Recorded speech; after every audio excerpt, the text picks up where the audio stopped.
آج ایک اور اہم واقعہ پاک افغان سرحد پر پیش آیا۔ سرحد پار سے پاکستان کی 2 چوکیوں کو دن میں 2 بار نشانہ بنایا گیا۔ 4 سیکیورٹی اہلکار شہید جبکہ ایک آفیسر سمیت 4 سیکیورٹی اہلکار زخمی ہو گئے۔ گزشتہ 10 دنوں میں یہ تیسرا واقعہ سرحد پار سے تیسری بار دہشت گردی کہا جا سکتا ہے۔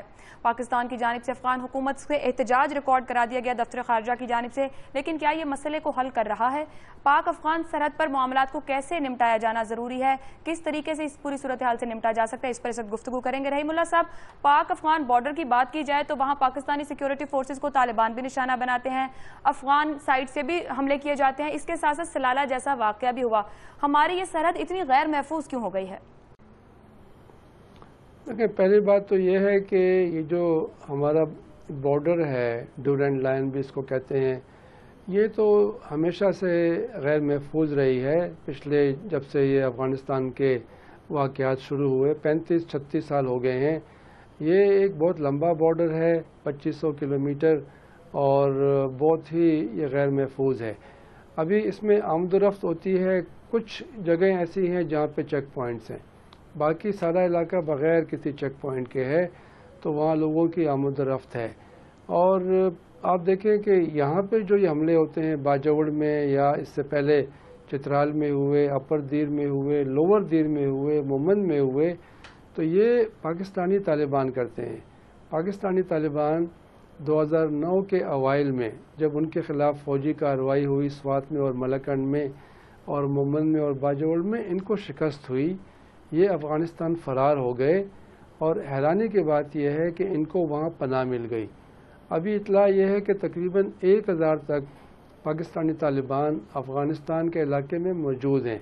نورستان، کونڑ اور ننگرہار 3 صوبے ہیں، سرحدی صوبے، یہ وہاں پر موجود ہیں، ان کے مرکز ہیں۔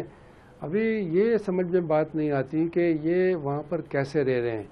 افغان طالبان نے میرے خیال میں شروع میں رحیم اللہ صاحب، پھر یہ کہا جا سکتا ہے کہ افغان فورسز کی جانب سے ان طالبان کو مکمل تعاون حاصل ہے، مکمل سپورٹ دیا جاتا ہے کہ وہ پاکستان کے سرحدی علاقوں کے اندر آ کر حملے کریں؟ دیکھیں، پاکستانی حکام تو یہ بات کرتے ہیں کہ وہاں پر افغان حکومت، افغان انٹیلیجنس کی تعاون کے بغیر ان کا وہاں رہنا ممکن نہیں ہے۔ یہ بھی شکایت کرتے ہیں کہ ان کے خلاف نیٹو نے، امریکہ نے کوئی بڑی کارروائی بھی نہیں کی۔ ڈرون حملے یا بمباری یہاں پہ کبھی کبھار ہوئی، لیکن ایسا نہیں کہ ان کے خلاف کوئی بڑی کارروائی ہوئی۔ اچھا، یہ ایسا بھی نہیں ہے کہ یہ کوئی بڑے ریموٹ علاقے ہوں افغانستان کی طرف۔ یہ جو اب کونڑ کا صوبہ ہے، کونڑ میں آپ اگر جائیں بارڈر کے پار، میں کئی بار گیا ہوں، وہاں پہ دیہات ہیں، وہاں پہ کافی آبادیاں ہیں، تو وہاں پہ ان کا رہنا اس طرح کھلے عام یہ کیسے ممکن ہے؟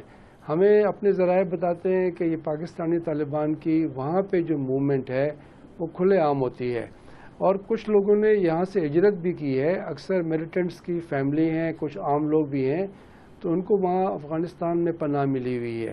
تو یہ جو مسئلہ ہے، میرے خیال میں افغان حکومت نے فیصلہ کر لیا ہے کہ چونکہ افغان طالبان کو پاکستان میں پناہ ملی ہے، اس لیے وہ پاکستانی طالبان کو پناہ دیے ہوئے ہیں اور ان کو استعمال کرنے کی کوشش کر رہے ہیں۔ ابھی دیکھیں، حالیہ دنوں میں ایک تبدیلی آئی ہے۔ طلعت صاحب کی طرف جائیں گے رحیم اللہ صاحب۔ طلعت صاحب نے آج لکھا بھی ہے اس معاملے پر۔ جی رحیم اللہ صاحب، آپ مکمل کیجیے گا۔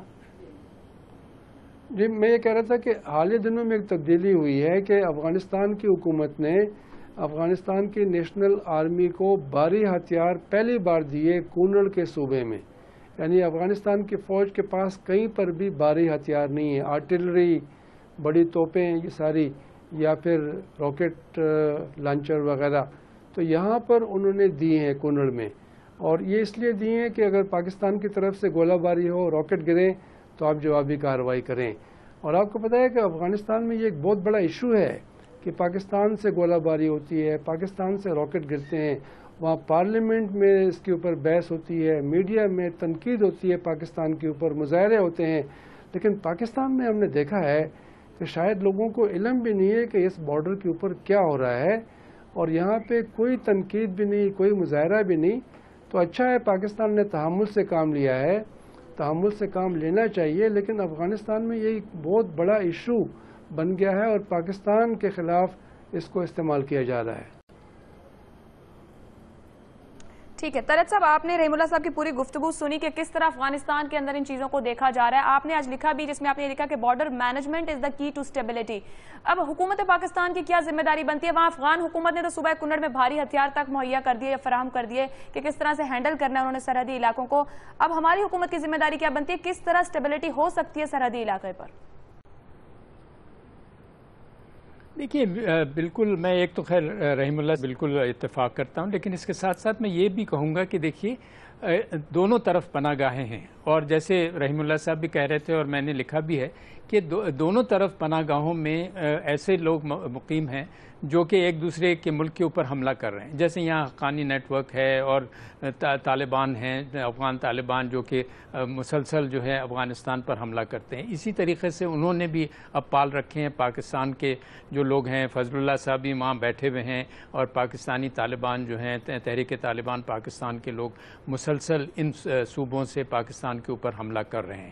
تو بجائے اس کہ دونوں ممالک ایک دوسرے کے دشمنوں کو پناہ دیں، اب وقت آ گیا ہے. دیکھیے اصل میں تو بات دراصل یہ ہے اس وقت کہ کیا ہم اپنی سوچ میں اور اپنی پالیسیز میں ایسی تبدیلی لا سکتے ہیں جو کہ واقعی میں دونوں ممالک کی اور اس خطے کی قسمت جو ہے اس کو تبدیل کر سکیں اور اس کو ایک مختلف راستے پر ڈالیں، یعنی ایک لحاظ سے ان کو مستحکم کیا جائے. اگر بارڈرز کو آپ نے مستحکم کرنا ہے تو سب سے بڑی بات تو یہ ہے کہ دونوں طرف میں آپس میں تعاون ہونا چاہیے، یعنی افواج میں، سیکیورٹی فورسز میں.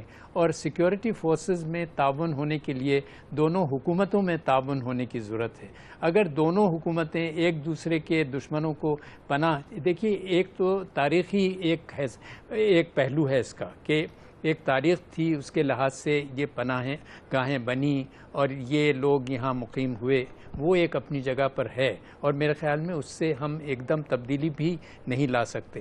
لیکن یہ ضرور ہے کہ ہم اپنی سوچ میں اور اپنی پالیسیز میں تبدیلی لا کر ایک دوسرے کو اعتماد میں لا کر پھر اگر اعتماد بھی اگر بڑھ جائے ایک دوسرے کے حکومتوں پر، تو میں سمجھتا ہوں کہ یہ معاملہ جو ہے نسبتاً بہتر طریقے سے حل ہو سکے گا.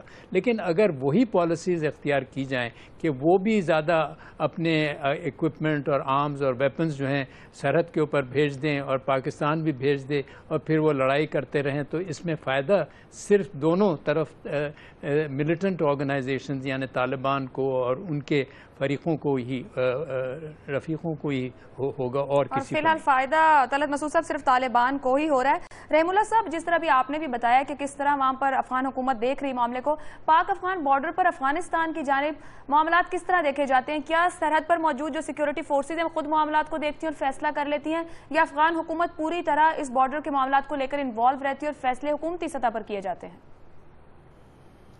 دیکھیں افغانستان میں مسئلہ یہ ہے، ایک تو وہاں غیر ملکی فوجیں ہیں، وہ اپنی منمانی کرتی ہیں. پھر افغانستان کی نیشنل آرمی ہے اور ان کے ساتھ پھر بارڈر ملیشیا ہے. ایک وہاں پہ ولیج ڈیفنس ملیشیا بنائی گئی ہے، اس کو مقامی زبان میں اربکی کہتے ہیں. اور یہ سمجھ لیں کہ ایک کسی قانون کو نہ ماننے والے ملیشیا کے لوگ ہیں. ان کو بھی بارڈر میں انہوں نے بھیجا ہوا ہے. اب یہ ایسے وہاں پہ پولیس اور جو یہ ملیشیا ہے اربکی جو ہیں، ان کے بارے میں عوام کی بڑی شکایات ہیں کہ یہ عوام کو تنگ کرتے ہیں، لوٹ مار کرتے ہیں، جرائم میں ملوث ہیں. اور افغان حکومت نے اربکی کی جو ایک یہ اسکیم تھی اس کی مخالفت کی تھی، لیکن امریکہ نے اپنی منمانی کی اور یہ اربکی بنا دیے. ابھی اربکی جو ہیں ان کو کنٹرول کرنا بھی ایک مسئلہ ہے. ابھی جو کنڑ کا صوبہ ہے، نورستان کا ہے، دیکھیں جب پاکستانی طالبان پہلی بار 2009 میں افغانستان فرار ہو گئے، اس وقت کافی حملے ہوئے پاکستانی علاقوں میں، اپر دیر میں، چترال میں، لوور دیر میں، باجوڑ میں، ممن میں، اور بڑے اس میں نقصان بھی ہوا. لیکن بعد میں پاکستان نے کچھ بارڈرز کے اوپر فوج کو، کہیں پر ایف سی کو، کہیں پر جو ایون دیر وغیرہ میں پولیس کو تعینات کیا. اس سے کافی بہتری آئی، اور پچھلے سال اور اس سے پچھلے سال پھر حملے تقریباً ختم ہو گئے. ابھی اس سال ہم دیکھ رہے ہیں کہ اچانک حملوں میں اضافہ ہو گیا. 25 مئی کے بعد